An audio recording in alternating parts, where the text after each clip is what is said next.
আপোনালোক সকলোকে pedagogy made easy YouTube চেনেলটোলৈ পুনৰবাৰ স্বাগতম জনাইছোঁ। আজি আমাৰ ভিডিঅ'ৰ বিষয়বস্তু হৈছে ব্লুমছ টেক্সনমি অফ এডুকেশ্যনেল অবজেক্টিভছ। এই যিটো বিষয়বস্তু আজি প্ৰস্তুত কৰিছোঁ, এই বিষয়বস্তু হৈছে আমাৰ শিক্ষাৰ লগত জড়িত এটাকৈ বৰ গুৰুত্বপূৰ্ণ কনচেপ্ট, আৰু এই কনচেপ্টটো এক্সাম অৰিয়েণ্টেডো হয়। বহুত ধৰণৰ আমাৰ টিচিং এক্সামত, বিশেষকৈ যদি আপোনালোকে DLEDৰ এণ্ট্ৰেঞ্চ বা BEdৰ এণ্ট্ৰেঞ্চ লগতে যদিহে আপোনালোকে BEdত এনৰোলো হৈছে, তেতিয়াহ'লেও BEdৰ কোৰ্চ কণ্টেনৰ ভিতৰত আৰু বিশেষকৈ এডুকেশ্যন ছাবজেক্টৰ এটা মেজৰ কম্পনেণ্ট বুলি এই বিষয়টোক আপোনালোকে ক'ব পাৰে। এই ব্লুমছ টেক্সনমিৰ বিষয়ে আমি যিহেতু আজি ভিডিঅ' প্ৰস্তুত কৰিছোঁ, আমি বিশেষকৈ আমাৰ মানসিক উদ্দেশ্য এইটোৱেই হৈছে যে ভিডিঅ'ৰ বিষয়বস্তু অতি সহজ সৰলভাৱে আপোনালোকৰ মাজত উপস্থাপন কৰিবৰ কাৰণে আমি চেষ্টা চলাম। যিহেতু ব্লুমছ টেক্সনমিৰ বিষয়ে আমি বিভিন্ন ধৰণৰ কণ্টেণ্টবোৰ পাওঁ কিতাপে পত্ৰই, আৰু আমাৰ যিসমূহ ব্লুমছ টেক্সনমিৰ লগত জড়িত যিসমূহ শব্দ, সেইসমূহে কিছু ক্ষেত্ৰত যদিহে কোনোবা নতুন এজন লাৰ্ণাৰ হয়, তেওঁ যেতিয়া বিশেষকৈ ব্লুমছ টেক্সনমিৰ বিষয়ে পঢ়িবলৈ যায়, তেওঁ এই শব্দবোৰৰ লগত নিজক ৰিজাব নোৱাৰি, নিজক এডজাষ্টমেণ্ট কৰিব নোৱাৰি টান কনচেপ্ট বুলি ধৰি লয়। আৰু সেই যিটো আমাৰ নিগেটিভ এটিটিউড, সেইটোক চেঞ্জ কৰাৰ উদ্দেশ্যই সহজ সৰল ভাষাৰে ব্লুমছ টেক্সনমি আপোনালোকৰ মাজলৈ লৈ আহিছোঁ, আৰু মই প্ৰেজেণ্ট কৰিছোঁ পলি শইকীয়াই। গতিকে বিশেষ দেৰি নকৰি পেলাই ভিডিঅ'টোৰ মাজলৈ আগবাঢ়োঁ, আৰু আগবঢ়াৰ আগতে আপোনালোকলৈ এটা ৰিকুৱেষ্ট কৰিছোঁ যে আমাৰ ভিডিঅ'টো আমাৰ বিশেষকৈ চেনেলটো ছাবস্ক্ৰাইব কৰিব, ভিডিঅ'সমূহ লাইক কৰিব, আৰু বন্ধুবৰ্গৰ মাজত শ্বেয়াৰ কৰিব। এই কনচেপ্টসমূহ আপোনালোকে নিজৰ লগতে আন 10জনৰ মাজতো বিলাই দিব বুলি আমি আশাবাদী। আহক ভিডিঅ'টোৰ মাজলৈ যাওঁ। এতিয়া এডুকেশ্যনেল অবজেক্টিভছ কি হয়, প্ৰথম আৰু প্ৰাইমেৰী যিটো আমাৰ বিষয়বস্তু সেইটো চাই লওঁ। এডুকেশ্যনেল অবজেক্টিভছ অৰ্থাৎ শিক্ষাৰ উদ্দেশ্য কি হয়। Objective is an and point of something towards which action is directed. কিবা এটা কাম কৰি যেতিয়া কিবা এটা আমি কাম নিজৰ সন্মুখত ৰাখোঁ, সেই কামটোৰ এটা বিশেষ আমি এটা এণ্ডিং পইণ্ট আমাৰ সকলোৰে চকুত থাকে, আৰু সেইটোকে আমি অবজেক্টিভছ বুলি ক'ব পাৰোঁ। বিশেষকৈ যেতিয়া আমাৰ এটা লক্ষ্য উদ্দেশ্য থাকিব, সেই লক্ষ্য উদ্দেশ্যৰ দিশেৰে আমি নিজৰ যাত্ৰাটো চলাই নিওঁ, আৰু সেই যিটো প্ৰচেছ, সেইটোকে আমি আচলতে লাৰ্ণিং বুলি ক'ব পাৰোঁ বা একশ্যন বুলি ক'ব পাৰোঁ। এতিয়া educational objectives means N and point of the possible achievement in terms of students academic progress towards educational AIIMS. এটা শিক্ষাৰ এটা উদ্দেশ্য প্ৰাপ্ত হ'বলৈ ছাত্ৰ ছাত্ৰীয়ে যিটো তেওঁলোকৰ শৈক্ষিক যিটো তেওঁলোকৰ যাত্ৰা, সেইটো তেওঁলোকে চলাই নিয়ে, সেই যিটো যাত্ৰা চলাই নিয়ে এটা শিক্ষাৰ উদ্দেশ্যক তেওঁলোকে লগ পাব বিচাৰে, আৰু সেইটোৱে আমি শিক্ষাৰ উদ্দেশ্য এইটোৱে ক'ব পাৰোঁ যে আমাৰ ছাত্ৰ ছাত্ৰীৰ মাজত আমাৰ ব্যৱহাৰৰ সংশোধন ঘটাই পেলাই তেওঁলোকৰ আচৰণসমূহ পৰিৱৰ্তন আনি আমি যাতে শিক্ষাৰ তেওঁলোকৰ শৈক্ষিক যিটো যাত্ৰা, সেইটোক আমি উন্নতি সাধন কৰিব পাৰোঁ। Educational objectives mainly deals with modification of behaviour. কৈছোঁৱেই যে আচৰণৰ সংশোধন, ব্যৱহাৰৰ সংশোধন, এইসমূহেই হৈছে আমাৰ শিক্ষাৰ প্ৰধান উদ্দেশ্য। Behaviour কভাৰ্ছ mental, emotional and physical reaction. আমাৰ যিটো আচৰণৰ কথা কৈছোঁ, এজন ব্যক্তিৰ আচৰণ আচলতে 3টা কেটেগৰীত আমি বহলভাৱে ভাগ কৰিব পাৰোঁ। সেয়া হৈছে মেণ্টেল অৰ্থাৎ মানসিক, ইম'শ্যনেল আৱেগিক, আৰু ফিজিকেল ৰিয়েকশ্যন অৰ্থাৎ যিটো তেওঁলোকৰ ফিজিকেল এক্টিভিটিছ, শাৰীৰিক যি ক্ৰিয়াকলাপ, সেইসমূহৰ যিটো পৰিৱৰ্তন, এই সমূহাই যিটো পৰিৱৰ্তন, সেই পৰিৱৰ্তনটোকে আমি তেওঁলোকৰ আচৰণৰ পৰিৱৰ্তন বুলি ক'ব পাৰোঁ। এতিয়া টেক্সনমি হোৱাট ইজ ইট। এতিয়া আমি যিটো শব্দ ব্যৱহাৰ কৰি আছোঁ ব্লুমছ টেক্সনমি, গতিকে এই ব্লুমছ আৰু টেক্সনমি এই দুটা হৈছে ভিন ভিন শব্দ। টেক্সনমি কি হয়, কি বুজাইছে, তাকে আমি অলপ চাওঁ। টেক্সনমি মিনছ এৰেঞ্জমেণ্ট অৰ ক্লাছিফিকেশ্যন। যেতিয়া আমি কিছুমান কম্পনেণ্ট সজাওঁ বা সেইটোক আমি এটা ছিকুৱেঞ্চত আমি এৰেঞ্জ কৰোঁ, সেইটোকে আমি টেক্সনমি বুলি ক'ব পাৰোঁ।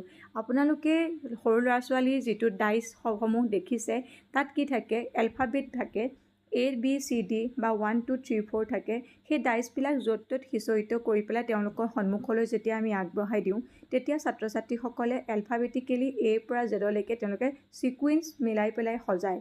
ঠিক সেইদৰে 1 2ৰ ক্ষেত্ৰতো তেওঁলোকে তেনেকুৱাই কৰে, আৰু সেইটোৰ পৰা তেওঁলোকৰ এলফাবেটৰ কনচেপ্টটো ক্লিয়াৰ হয়, লগতে যিটো নাম্বাৰ ছিৰিজ সেইটোও তেওঁলোকে জ্ঞান লাভ কৰিব পাৰে। গতিকে টেক্সনমি আমি এইটোৱেই বুজোঁ যে যদিহে আমাৰ সন্মুখত তিনি-চাৰিটা কম্পোনেণ্ট আমাৰ সন্মুখত আহি ধৰা দিয়ে। তাৰপিছত যেতিয়া আমি সেই কম্পোনেণ্টসমূহক চিৰিয়েলি ভাগ কৰি দেখুৱাব পাৰোঁ বা অৰ্গেনাইজ কৰিব পাৰোঁ, সেইটোকে আমি টেক্সনমি বুলি ক'ব পাৰোঁ। Taxonomy of educational objectives is a systematic organisation of the goals or end of results of learning stated in terms of changes in the behavior of the learner.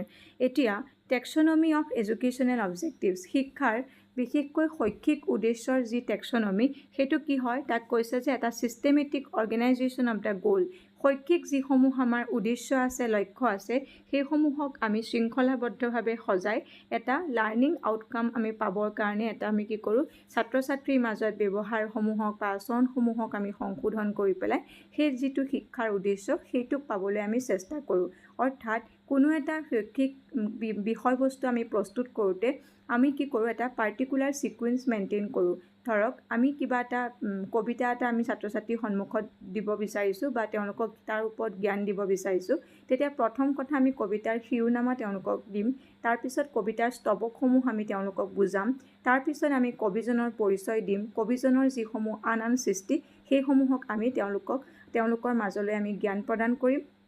তাৰ সেইসমূহক সামৰি পেলাই যেতিয়া আমি এটা পৰীক্ষা পাতিম তেতিয়াহ'লে আমি কবিতাৰ সাৰমৰ্মৰ লগতে কবিজনৰ চমু পৰিচয় লগতে কবিজনৰ যি আন সৃষ্টাৱলী আছে সেইসমূহক আমি সেইসমূহৰ ওপৰত তেওঁলোকক আমি প্ৰশ্ন সুধিব পাৰোঁ।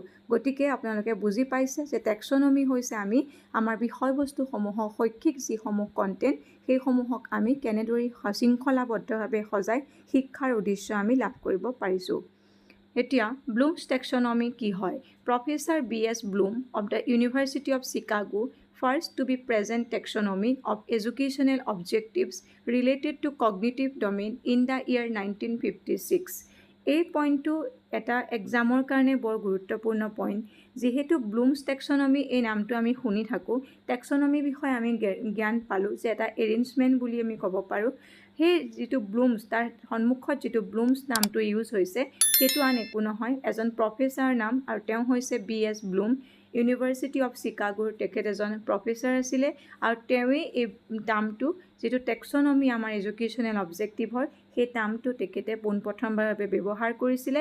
বিশেষকৈ কগনিটিভ ডমেইন অৰ্থাৎ আমাৰ মগজুৰ কগনিটিভ যিহেতু আমি বুজি পাওঁ মগজুৰ লগত জড়িত, আমাৰ চিন্তা চৰ্চাৰ লগত জড়িত, সেই কগনিটিভ ডমেইনৰ ক্ষেত্ৰত যে আমি এডুকেশ্যনেল অবজেক্টিভছসমূহ আমি টেক্সনমি ইউজ কৰি পেলাই আমি লাভ কৰিব পাৰোঁ বা এডুকেশ্যনেল অবজেক্টিভছসমূহ ফুলফিল কৰিব পাৰোঁ, সেই যিটো কনচেপ্ট সেই গোটেই ধাৰণাটো এই প্ৰফেচাৰ B.S. ব্লুমে আমাৰ মাজলৈ আগবঢ়াই দিছিলে 1956ত। আৰু তিনিটা কম্পোনেণ্ট তেওঁক মেজৰ কম্পোনেণ্ট হিচাপে বাছি লৈছিলে। প্ৰথমটো হৈছে কগনিটিভ যিটোক আমি নয়িং বুলি কওঁ অৰ্থাৎ জানা বুলি কওঁ, এফেক্টিভ হৈছে ফিলিং যিটো আমাৰ অনুভূতি আৱেগ অনুভূতিৰ লগত জড়িত, সাইকোমটৰ হৈছে আমাৰ সাইকোমটৰ হৈছে আমাৰ কাৰ্যকলাপৰ লগত জড়িত, ডুইং বুলি কৈছে ইয়াতে। বিশেষকৈ এজন ব্যক্তিৰ তেওঁ যি চিন্তা কৰিছে, তেওঁ যিটো আৱেগ অনুভূতি ফিল কৰিছে আৰু তেওঁ সেইসমূহ ফিল কৰি পেলাই কেনেধৰণৰ আচৰণ কৰিছে, কেনেকুৱা ধৰণৰ শাৰীৰিক কাৰ্যকলাপ কৰিছে, সেই তিনিওটা কনচেপ্টক সামৰি পেলাই এই ব্লুমছ টেক্সনমি ধাৰণাটো গঢ় লৈ উঠিছে। 3 ডমেইনছ অফ টেক্সনমি যিহেতু কৈছোঁৱেই কগনিটিভ, এফেক্টিভ আৰু সাইকোমটৰ তিনিটা প্ৰধান পিলাৰ যিটোক আমি আমাৰ মানে মাইলষ্টন বুলি ক'ব পাৰোঁ এই গোটেই ধাৰণাটোৰ, সেই তিনিটা পিলাৰৰ বিষয়ে যিহেতু আমি উল্লেখ কৰিছোঁ, গতিকে কোনটো পিলাৰে কেনেকুৱা ধৰণৰ কথাই বুজাইছে তাকে আমি চাওঁ আহক। Cognitive domain it include the objectives related to the cognitive abilities of thinking, knowing and problem solving. কিবা এটা আমাৰ বিষয়বস্তু চিন্তা কৰিছোঁ বা বিষয়বস্তু সম্বন্ধে জানিবৰ চেষ্টা কৰিছোঁ বা সেই বিষয়বস্তুৰ লগত জড়িত হৈ থকা সমস্যাসমূহক আমি সমাধান কৰিবৰ কাৰণে চেষ্টা চলাইছোঁ, এই যিকেইটা উদ্দেশ্য সেইকেইটা কগনিটিভ ডমেইনৰ ভিতৰতে মানে অন্তৰ্ভুক্ত হয়। Memorizing and development of the intellectual abilities and skills, কিবা এটা বিষয়বস্তু বিশেষকৈ আমাৰ বৌদ্ধিক যিসমূহ আমাৰ বৌদ্ধিক যিটো আমাৰ ক্ষমতা অৰ্থাৎ আমাৰ ইণ্টেলেকচুৱেল যিটো পাৱাৰ আছে, অৰ্থাৎ আমি চিন্তা চৰ্চা কৰিব পৰা বা কিবা এটা কাম আমি সমাধান কৰিব পৰা, সেইসমূহক সামৰি পেলাই আচলতে কগনিটিভ ডমেইনটো গঢ় লৈছে। 6 major categories or classes of this domain. এই কগনিটিভ ডমেইনকে আমি আমাৰ 6টা ভাগত তেওঁলোকক মানে গোটেই বিষয়বস্তুটোক আমি ভাগ কৰিব পাৰোঁ। প্ৰথমটো হৈছে knowledge, comprehension, application, analysis, synthesis and evaluation. এতিয়া কোনটো টাৰ্মে কি বুজাইছে তাকে অলপ ডিটেইলছত চাওঁ। Knowledge, it includes the learner's ability to recall terms, facts, rules, principles and methods etcetera. নলেজটো আমি সকলোৱে কওঁ যে তোমাৰ কিমান নলেজ আছে আমি গম পাই, টাৰ্মটো আমি ব্যৱহাৰ কৰোঁ সাধাৰণতে। গতিকে নলেজ হৈছে এজন শিক্ষাৰ্থীৰ এটা দক্ষতা। তেওঁ কেনেদৰে মানে বিষয়বস্তু মনত ৰাখিছে, কেনেদৰে তেওঁ নীতি নিৰ্দেশনাসমূহ পালন কৰিছে বা কেনেকুৱা ধৰণৰ পদ্ধতি তেওঁ ব্যৱহাৰ কৰি পেলাই শিকিবৰ চেষ্টা কৰিছে, সেইটোকে আমি নলেজ বুলি ক'ব পাৰোঁ। Comprehension, it is concerned with the learner's ability of understanding a given content and putting it in own words.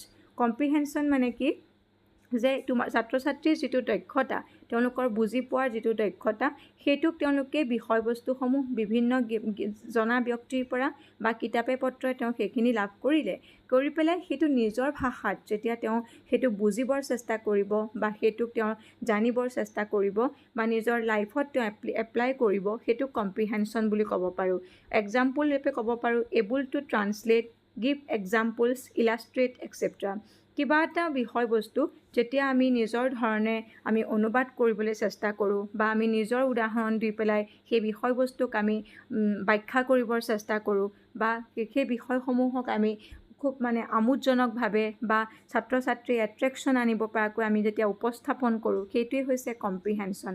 গতিকে নলেজটো আমি ল'লোঁ, তাৰপিছত কম্প্ৰিহেনশ্যন আহিলে, কম্প্ৰিহেনশ্যনৰ থ্ৰু দি আমি নিজৰ শব্দৰে তাক বৰ্ণনা কৰিলোঁ। Application, ability to use rules, methods, procedure and generalization in new situation. যিসমূহ আমি বিষয়বস্তু নলেজৰ থ্ৰু দি লাভ কৰিলোঁ, সেইসমূহক কম্প্ৰিহেনশ্যন কৰিলোঁ, অৰ্থাৎ নিজৰ জ্ঞানৰ মাৰ্গেৰে আমি তাক এনালাইচিছ কৰিব পৰা হ'লোঁ। সেইসমূহক আমি এপ্লিকেশ্যন, অৰ্থাৎ নিজৰ লাইফৰ নিউ চিটুৱেশ্যনছ, নতুন আমাৰ জীৱনৰ যিসমূহ আমাৰ চিটুৱেশ্যন বা পৰিস্থিতি আহি পৰিব, তাত যেতিয়া আমি নতুন মেথড বা নতুন এটা প্ৰক্ৰিয়াৰ দ্বাৰা সেইসমূহক আমি এপ্লাই কৰোঁ, অৰ্থাৎ বাস্তৱ ক্ষেত্ৰত প্ৰয়োগ কৰোঁ, সেইটোক আমি এপ্লিকেশ্যন বুলি ক'ব পাৰোঁ। তাৰপিছত আহিলে synthesis, arrange the parts of the structure together to form a whole. তাৰপিছত এপ্লিকেশ্যনৰ পিছত আচলতে এনালাইচিছ আহিলে, এনালাইচিছটো থাকি গৈছিল। It is concern to dividing of the materials into small parts. আমি যিটো বিষয়বস্তু ল'লোঁ নলেজৰ থ্ৰু দি, তাৰপিছত কম্প্ৰিহেনশ্যন কৰিলোঁ, কম্প্ৰিহেনশ্যন কৰি আমি এপ্লাই কৰিলোঁ, এপ্লিকেশ্যন আহিলে, তাৰপিছত এনালাইচিছ কৰিম। এনালাইচিছত আমি কি কৰোঁ, বিষয়বস্তুসমূহক আমি সৰু সৰু গোটত ভাগ কৰোঁ আৰু সেই গোটত ভাগ কৰি পেলাই আমি তাক সেই ধৰণে সহজ সৰলভাৱে আমি বুজিবৰ কাৰণে চেষ্টা কৰোঁ। যিহেতু অলপ আগতে আপোনালোকক উদাহৰণ দিছোঁ, এটা কবিতা আমি স্তবক ৱাইজ প্ৰথমটো স্তবক পঢ়িলোঁ, তাৰ সাৰমৰ্মটো আমি ল'বলৈ চেষ্টা কৰিলোঁ, তাৰপিছত আমি দ্বিতীয় লাইনটো পঢ়িলোঁ, দ্বিতীয় স্তবকটো পঢ়িলোঁ, তেনেদৰে আমি কণ্টিনিউ কৰি শেষত আমি অভাৰঅল কি কৰোঁ, সেই কবিতাৰ যিটো সাৰমৰ্ম সেইটো বুজিবৰ কাৰণে আমি চেষ্টা কৰোঁ। Synthesis, arrange the parts of the structure together to form a whole. আৰু ইয়াতে কৈছে যে চিন্থেটিছ হৈছে যে যিটো আমি এনালাইচিছ কৰিলোঁ সেই কম্পনেণ্টসমূহক, সেইসমূহক আমি একগোট কৰি পেলাই যিটো সাৰমৰ্ম আমি জানিবৰ চেষ্টা কৰোঁ, সেইটোক আমি চিন্থেটিছ বুলি ক'ব পাৰোঁ। ইভালুৱেশ্যন হৈছে এটা লাষ্ট ষ্টেপ আৰু এইটোকে কগনিটিভ ডমেইনৰ এটা মানে মেজৰ ষ্টেপ বুলি ক'ব পাৰোঁ। আৰু হাইষ্ট যিটো লেভেল আমাৰ কগনিটিভ ডমেইন, অৰ্থাৎ আমাৰ মানসিক যিটো আমাৰ প্ৰক্ৰিয়া, তাৰ এটা শ্ৰেষ্ঠ লেভেল বুলি ইভালুৱেশ্যনক আমি ক'ব পাৰোঁ। Making of judgement about value, purpose, ideas, methods and material. আমি নলেজ হওক বা কম্প্ৰিহেনশ্যন, এপ্লিকেশ্যন, এনালাইচিছ, চিন্থেটিছ, এইবিলাকত কি কৰিছোঁ, আমি সেই শিক্ষাৰ প্ৰক্ৰিয়াটোৰ মাজেৰে আমি বিষয়বস্তুসমূহক লৈ গৈ আছোঁ। কিন্তু ইভালুৱেশ্যনটো হৈছে এনেকুৱা এটা প্ৰক্ৰিয়া য'ত আমি কি কৰোঁ, নিজৰ মূল্যবোধক আমি বা নিজৰ আমাৰ আইডিয়া তাক আমি ব্যৱহাৰ কৰি পেলাই বাস্তৱ ক্ষেত্ৰত আমি যুক্তি প্ৰদৰ্শনেৰে ইভালুৱেশ্যন কৰিবৰ কাৰণে আমি চেষ্টা কৰোঁ। গতিকে সেই দিশৰ পৰা চাবলৈ গ'লে কগনিটিভ ডমেইনৰ যিটো হাইষ্ট লেভেল সেইটোক আমি ইভালুৱেশ্যন বুলি ক'ব পাৰোঁ। আৰু বহু পৰীক্ষাত এই প্ৰশ্নটোৱে অহা দেখা যায় যে কগনিটিভ ডমেইনৰ যিটো হাইষ্ট লেভেল সেইটো কি, আৰু সেইটো আনচাৰ হ'ব ইভালুৱেশ্যন। এতিয়া যিটো আমাৰ ছেকেণ্ড যিটো ডমেইনৰ কথা কয়, সেইটো হৈছে affective domain. It includes the educational objectives of attitude, change in value, development of aesthetic sense and development. আমাৰ যিটো শিক্ষাৰ যিটো উদ্দেশ্য, সেই উদ্দেশ্যৰ যিটো এফেক্টিভ ডমেইন সেইটো আচলতে আমাৰ আবেগ অনুভূতিৰ লগত জড়িত হৈ আছে। বিশেষকৈ আমাৰ বিশেষকৈ চিন্তা কৰিব পৰা শক্তি যিহেতু কগনিটিভ ডমেইনৰ লগত জড়িত, সেই চিন্তাখিনি বা সেই বিষয়বস্তুটোক কেনেকৈ আমি আমাৰ অনুভূতি বা আবেগৰ লগত আমি সংযোজিত কৰিছোঁ সেইখিনিকে এফেক্টিভ ডমেইনে আচলতে কভাৰ কৰে। আৰু সেই এফেক্টিভ ডমেইনক আমি 5 ধৰণে ভাগ কৰিব পাৰোঁ: receiving or attending, willingness of the learner to receive or attend certain stimulus. এইটো ৰিচিভিং যে আমি সকলোৱে বুজিয়ে পাওঁ, ৰিচিভ কৰিছোঁ কিবা এটা বস্তু, অৰ্থাৎ আমি তাক গ্ৰহণ কৰিছোঁ। কিবা এটা উদ্দীপক আমাৰ সন্মুখত যেতিয়া আহে সেইটোক আমি কেনেদৰে গ্ৰহণ কৰোঁ বা তাক আমি কেনেকৈ নিজৰ লাইফত এপ্লাই কৰিবৰ কাৰণে চেষ্টা কৰোঁ সেইটোকে ৰিচিভিং অৰ এটেণ্ডিং বুলি কৈছে। Responding, involvement of the learner in a subject or in activity. ৰেছপণ্ডিঙে কি বুজাইছে যে যিটো ৰিচিভ কৰিলোঁ সেইটোক আমি কেনেদৰে আমাৰ বিশেষকৈ যদি এজন ছাত্ৰ ছাত্ৰীয়ে কিবা এটা মৌলিক বিষয়বস্তু তেওঁ কি কৰিছে গ্ৰহণ কৰিছে সেইটোক তেওঁলোকে ৰেছপণ্ড কেনেকৈ কৰিছে, অৰ্থাৎ নিজৰ ডে টু ডে লাইফত তেওঁ কেনেকৈ তাক ৰেছপণ্ড কৰিবলৈ শিকিছে, সেইটোৱে হৈছে আচলতে এই 2 নম্বৰ পইণ্টৰ অন্তৰ্ভুক্ত। তাৰপিছত valuing, it concern to it acceptance of a value.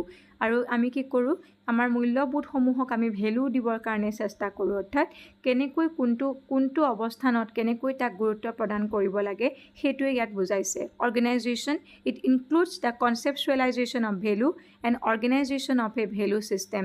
আমি ভেলুসমূহক ৰেছপেক্ট কৰিছোঁ আৰু কনচেপচুৱেলাইজ কৰিবৰ কাৰণে চেষ্টা কৰিছোঁ, আৰু সেই যিটো ছিষ্টেম, যিটো ভেলু ছিষ্টেম সেইটোক আমি কি কৰিছোঁ, এটা শৃংখলাবদ্ধভাৱে তাক ৰূপ দিবৰ কাৰণে চেষ্টা চলাইছোঁ, আৰু সেইটোকে আমি অৰ্গেনাইজেশ্যন ৰূপে নামাংকৃত কৰিব পাৰোঁ।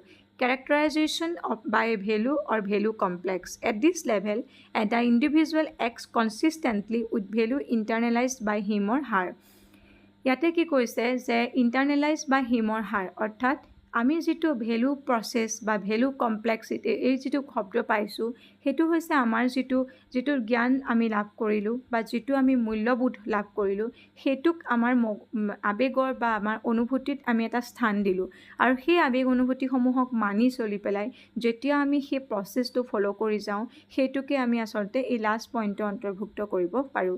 এইখিনি এফেক্টিভ ডমেইনৰ আপোনালোকে যদি এটা উদাহৰণৰ সহায়ত বুজাবৰ চেষ্টা কৰোঁ, এজন ছাত্ৰ ছাত্ৰীৰ সন্মুখত যেতিয়া এটা শিক্ষানুষ্ঠানৰ এটা ড্ৰেছ কোড যিটো হৈছে আমাৰ ইউনিফৰ্ম, সেই ইউনিফৰ্মটো আমি কি কৰোঁ, ছাত্ৰ ছাত্ৰীৰ সন্মুখত তেওঁলোকক যেতিয়া কওঁ যে তোমালোকে যিহেতু ৰেগুলাৰ ক্লাছৰুমলৈ আহিবা বা ৰেগুলাৰ স্কুল এনভাইৰনমেণ্টলৈ আহিবা, তোমালোকে কি কৰিব লাগিব, ড্ৰেছ কোড এটা মেইনটেইন কৰিব লাগিব।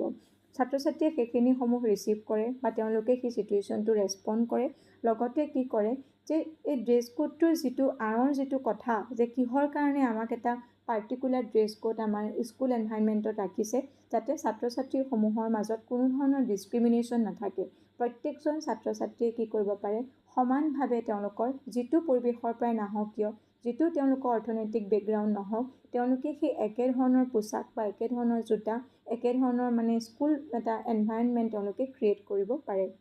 আৰু সেইটো তেওঁলোকে সেই কনচেপ্টটো যেতিয়া নিজৰ মন মগজুত তেওঁলোকে বহাই লয় বা তেওঁলোকে তাৰ আঁৰৰ যিটো ফিলচফি সেইটো বুজিবৰ কাৰণে চেষ্টা কৰে, তেতিয়া তেওঁলোকে কোনো ধৰণৰ তেওঁলোকে ৰিজেকশ্যন নানাকৈ সেই যিটো স্কুল এনভাইৰনমেণ্টত বান্ধি দিয়া যিখিনি ৰুল ৰেগুলেশ্যন, সেইটো ড্ৰেছ কোডৰ ক্ষেত্ৰতে হ'ব পাৰে বা টিফিন ফেচিলিটিজ ক্ষেত্ৰতো হ'ব পাৰে, বা যিটো আমাৰ ক্লাছৰুমত কেনেকুৱা ধৰণৰ ব্যৱহাৰ কৰিব লাগে, শিক্ষকৰ প্ৰতি কেনেকুৱা ধৰণৰ ৰেছপেক্ট দিব লাগে, সেইখিনি তেওঁলোকে অট'মেটিকেলি যদি নিজৰ আবেগ অনুভূতি বা নিজৰ যিখিনি তেওঁলোকৰ ভেলু জাজমেণ্ট আছে সেইখিনি যদি তেওঁলোকে এনালাইচিছ কৰিব পাৰে বা নিজৰ মনৰ পৰা, তেতিয়াহ'লে সেই ভুলটো তেওঁলোকৰ আচাৰ আচৰণত ভুল হয়তো শিক্ষকে আঙুলিয়াই দিব লগা নহয়। বিশেষকৈ এজন শিক্ষকে যদি ক্লাছৰুমত প্ৰৱেশ কৰিছে তেতিয়া ছাত্ৰ ছাত্ৰীসকলক কোনেও ক'ব নালাগে যে তুমি থিয় হৈ দিয়া বা তুমি ৰেছপেক্ট কৰা শিক্ষকক গুড মৰ্ণিং গুড আফটাৰনুন যদি তোমালোকে উইচ কৰা, প্ৰত্যেকজন ছাত্ৰ ছাত্ৰীয়ে অট'মেটিকেলি সেইটো তেওঁলোকে আচাৰ আচৰণ কৰিবলৈ লয়, কিয়নো সেইটো তেওঁলোকে ইণ্টাৰনেলাইজ কৰিছে নিজৰ মানে ভাৱৰ পৰা তেওঁলোকৰ নিজৰ অনুভূতিৰ ফালৰ পৰা সেইটো আচলতে মানি লৈছে যে আমি এজন শিক্ষকক কি কৰিব লাগে সেনেকুৱা ধৰণে তেওঁক আমি ৰেচপেক্ট কৰিব লাগে গতিকে এইটোৱে এটি সহজ সৰল উদাহৰণ সহায়ত আপোনালোকক এফেক্টিভ ডমেইনটো বুজাবৰ কাৰণে চেষ্টা কৰিছোঁ এতিয়া সাইকোমোটৰ ডমেইনটো যদি চাওঁ it includes the objectives related two manual and motor skill আমাৰ শৰীৰৰ অংগ পতংগসমূহ বিশেষকৈ হাত ভৰি ব্যৱহাৰ কৰি পেলাই যেতিয়া আমি কিবা এটা কাৰ্যকলাপ কৰোঁ সেইসমূহক আমি সাইকোমোটৰ ডমেইনত অন্তৰ্ভুক্ত কৰিব পাৰোঁ যেতিয়া আমি চাইকেল চলাওঁ আমাৰ হাত আৰু ভৰি মাংসপেশী সমানে সঞ্চালন কৰিব লগা হয় ঠিক সেইদৰে যেতিয়া আমি গাড়ী চলাওঁ বা আমি এজন পাইলট হিচাপে কাম কৰোঁ যিকোনো সিচুৱেশ্যনতে আমাৰ চকু কাণ নাক মুখ পঞ্চইন্দ্ৰিয়ৰ লগতে আমাৰ কি কৰে হাত ভৰি এই প্ৰতি সময়তে এক্টিভ হৈ থাকে সেই সঞ্চালন কৰি পেলাই আমি কামটো সম্পাদন কৰোঁ আৰু এই সাইকোমোটৰ ডমেইনকে আমি এনেধৰণে ভাগ কৰিব পাৰোঁ ইনিটিয়েশ্যন মেনিপুলেশ্যন প্ৰিচাইশ্যন আৰ্টিকুলেশ্যন এণ্ড নেচাৰেলাইজেশ্যন এই ধৰণে যিটো ইয়াৰ মানে শাৰীৰিক কাৰ্যকলাপসমূহক আমি এই কেনেধৰণে ভাগ কৰিব পাৰোঁ ইনিচিয়েশ্যন হৈছে আমি কি কৰিব পাৰোঁ ইন্ট্ৰডিউচ কৰোঁ যে কিবা এটা কাম কৰোঁতে সেইটোক আমি তাৰ লগত আমাৰ চিনাকি হয় তাৰপিছত মেনিপুলেশ্যন কৰোঁ অৰ্থাৎ কোনটো কাম কৰিলে কোনটো পেশী কোনটো হাত ভৰি সঞ্চালন হ'ব কেনেধৰণে হ'ব কোনটো সময়ত কি হ'ব এইখিনি আমি মেনিপুলেশ্যন কৰিব চেষ্টা কৰোঁ প্ৰিচাইশ্যন আৰ্টিকুলাইজেশ্যন যিটো আমাৰ এক্সাৰচাইজ কৰোঁ যিটো আমি আৰ্টিকুলাইজ মানে বাৰে বাৰে আমি তাক প্ৰেক্টিচ কৰি পেলাই সেই কামটোৰ প্ৰতি আমি পাৰফেক্ট হওঁ আৰু নেচাৰেলাইজেশ্যন হৈছে সেই কামটো যেতিয়া আমি অভ্যস্ত হৈ গ'লোঁ সেইটোক আমি কি কৰোঁ নিজৰ বাস্তৱ ক্ষেত্ৰত অনায়াসে তাক চলাই নিব পাৰোঁ এইটোৱেই হৈছে ব্লুমছ টেক্সনলজিৰ যিটো সাইকোমোটৰ ডমেইন সেই ডমেইনৰ এটা ইজি এক্সপ্লেনেশ্যন গতিকে আশা কৰিছোঁ আজি ভিডিঅ'টোৰ পৰা আপোনালোকে কিছু পৰিমাণে হ'লেও উপকৃত হৈছে আৰু এনেকুৱা ধৰণৰ কণ্টেণ্ট আমাৰ চেনেলৰ পৰা পাবৰ কাৰণে আশাবাদী যে আপোনালোকে আমাৰ চেনেলটো ছাবস্ক্ৰাইব কৰিব বেল আইকন প্ৰেছ কৰিব আৰু বন্ধুবৰ্গৰ মাজত শ্বেয়াৰ কৰিব নতুন ভিডিঅ' আপডেটৰ কাৰণে গতিকে আজি ভিডিঅ'টো ইমানতে সমাপ্ত হৈছে ধন্যবাদ